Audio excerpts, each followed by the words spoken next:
Now, Yemen's US-backed president has assumed control of the country's ballistic missile arsenal after purging the military of rivals to his leadership.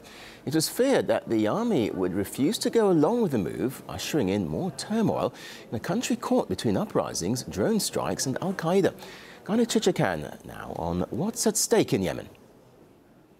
As Washington continues to make a moral case for its covert wars on terror, Yemen is presented as a place that is full of terrorists getting ready to attack America. But very few think of Yemen as a choke point of vast economic interests.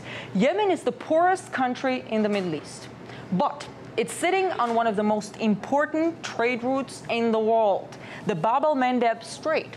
Most people have heard about the Suez Canal. World War III almost broke out over the canal, right? That's how important it is. But Bab el-Mandeb doesn't instantly ring a bell, although it's basically an extension of the Suez Canal and is of similar strategic importance. Almost all of Europe's trade with China, Japan, India, and the rest of Asia passes through Bab el-Mandeb every day. That's how important it is. Some argue that Washington sees terrorism in Yemen as a problem in a sense that it could have an adverse impact on economic interests at stake. The United States wouldn't be engaged in such a conflict in Yemen if it didn't hold very specific geopolitical and strategic necessity for the U.S. I think most importantly, of course, is access to the Bab el-Mandeb Strait, which is one of the highest trafficked waterways in the world. The U.S. already has a vast military presence in the Persian Gulf to secure key oil shipping lanes. Under the banner of chasing terrorists, the U.S. is setting up new drone bases on the Arabian Peninsula, including one in Djibouti, which is on the other side of the Strait of Bab el-Mandeb. The arrangement that the United States government has with the Yemeni government is basically one of bribery. We bribe them with money and weapons, and in exchange, we get to bomb their country with impunity.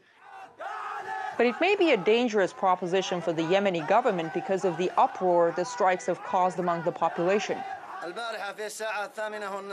An American plane bombed this place and killed 17 people. They were innocent. They did not deserve to die. We wanted Saleh to go. We were protesting a year for it to happen. He left. What do we have now? Americans are coming to our land to kill us. The journalist who shot these images of a 2009 drone strike in Yemen that killed 14 women and 21 children is now in jail. Abdullah Haide Shai was accused of aiding terrorists. He was about to be released, but the Yemeni government reversed its decision after a call from the White House. Because of the secrecy surrounding the program, there is no way of knowing when the administration is out of targets. And some fear Washington might continue the bombings to maintain control in the region. The challenge here is something similar to what happened in former Yugoslavia when they were looking for targets to bomb in Serbia prior to the Dayton Accords.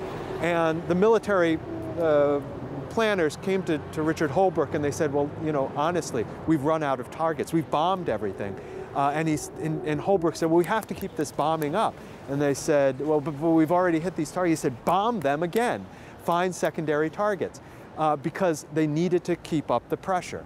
Now, my fear is that in order to keep up the pressure on al-Qaeda or its associated organizations, the United States will expand, you know, its definition of who is a legitimate target. Washington is helping the current Yemeni government in order for it not to fail and to be friendly to the U.S. Friendly enough to allow the U.S. to bomb them as Washington sees fit, and friendly enough not to mess with this vital trade route. But historically, that kind of a prop by the United States has often led to alienating much of the local population that sooner or later gets the sense that their government is serving its own interests and the interests of those thousands of miles away. In Washington, I'm Gayane Chichakyan.